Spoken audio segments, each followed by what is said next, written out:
Greetings and welcome to News Zim TV. I am Makanaka Masenyama. Stories making the headlines. Mnangagwa sends Mohadi to accompany Mugabe's body home. In the courts, Chiyangwa challenges AFM leadership defeat. In business, companies rake in profits despite depressed demand. In sports, panicky warriors coach Antipas includes billiard in World Cup qualifier. News in detail. President Mnangagwa has dispatched a delegation headed by Vice President Mohadi to Singapore to accompany the body of late former President Robert Mugabe back home. In a statement, Information Minister Chiyangwa said the body of the late former leader is expected in Harare this coming Wednesday, ahead of his public memorial service on Friday and burial on Sunday. On Thursday, Mugabe's body will be taken to Rufaro Stadium to allow ordinary citizens to pay their last respects to their former leader, and on Saturday, it will be taken to the National Sports Stadium, where members of the diplomatic community, foreign envoys accredited to Zimbabwe, and various other dignitaries would be accorded a chance to bid farewell to him. Burial is set for 15 September, although his place of burial was not revealed by the Information Ministry. Prices of basic commodities including flour and bread are likely to rise after a government increased maize and wheat prices. The Grain Millers Association of Zimbabwe last week announced that the government had increased maize and wheat prices to millers by 86% and 38% respectively. GMAZ spokesperson Chiyangwa said in a statement that maize grain is now at $1,300 per ton, up from $700 per ton, with wheat going up from $1,600 per ton to $2,200 per ton. Chiyangwa said his organization foresees maize meal and flour-related products going up in the near future as a result of the margins. Prices of basic commodities have been going up rapidly as the local currency continues to lose value. Retailers in most cases peg their prices in line with the prevailing black market foreign exchange rate.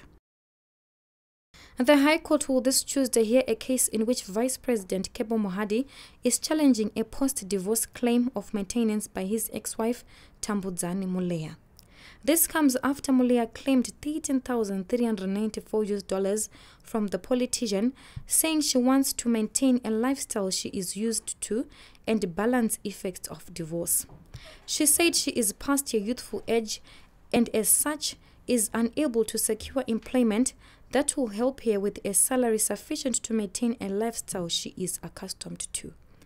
In response, Mohadi said his former wife is playing games with the court and attempting to embarrass and harass him. The duo's marriage collapsed last year, and just after the nullification of the Peswali matrimony, Tambudzani petitioned the court seeking post-divorce maintenance.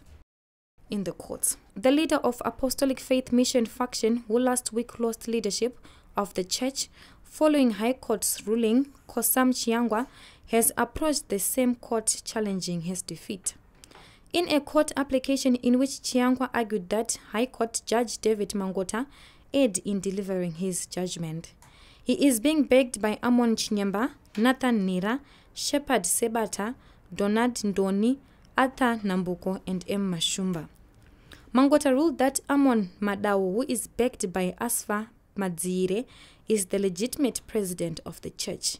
Chiyangwa implored the court to set aside Mangota's ruling and that his faction be declared the office bearer of the church.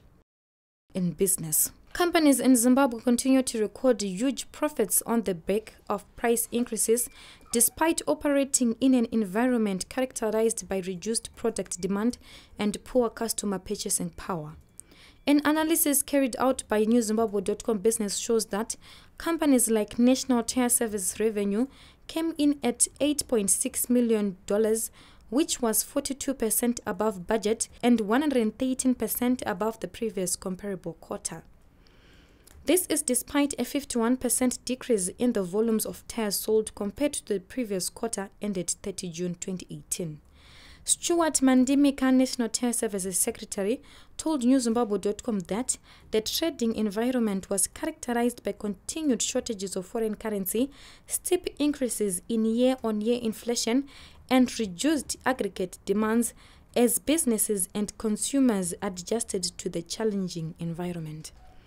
We end with sports. Warriors key player Kama Billiat is expected to feature in this Tuesday's Crunch 2022 World Cup second leg cup qualifier against Somalia. Following a late call-up by new coach Joy Antipas, Kama and other regulars such as Knowledge Msona were left out of the 23-man squad that played out to a 1-0 loss away to the North African side. Speaking at the Warriors' last training session on Monday, Antipas said he wanted his best players to reverse last week's setback. It's always best to have your top players available, because if you have your top players available, gives the team more confidence, and that's why, as I said, we're not underrating the opponents, because in football you cannot underrate your opponents. You've got to come up with a full complement of players. And if the players are available and ready, that's good for the country. Zimbabwe has to win by a 2-goal margin to qualify for the group stages of the qualifiers. Reporting for newszimbabwe.com, I am Makanaka Masenyama. For this and more stories, visit our website www.newszimbabwe.com and subscribe to our YouTube channel, Newzim TV.